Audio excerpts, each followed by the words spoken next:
हा बघा भांडण बहिण 2-3 दिवस झालं मग असा ठणकायलाय डोकं ठणकायलंय मग नाही तर डबल म्हणतात काय ठणकायलंय त्यावालं डोकं ठणकायलंय ताप आली तुम्हाला काय सांगू लय दुखायला लागले दाजीला म्हणलं काहीतरी खायला घेऊन दे हा बघा जुलाबी घेऊन दे खायला या मस्त पैकी गरमागरम जुलाबी खायला हा हा हा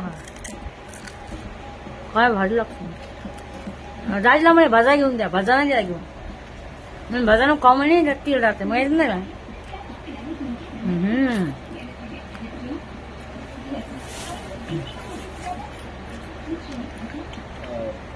या पाणीपुरी खायला मग दुखायला लागले काय सांगू तुम्हाला काय काय खाऊ वाटतंय दुखण्यामध्ये मटन किमा खाऊ वाटायले कलिजी खाऊ वाटायले पय्ये खाऊ वाटायले वजडी खाऊ वाटायली मुंडी खाऊ वाटायली डुकऱ्यामध्ये काय माहिती का ऐका ना डुकऱ्यामध्ये बघा मेथी भाजी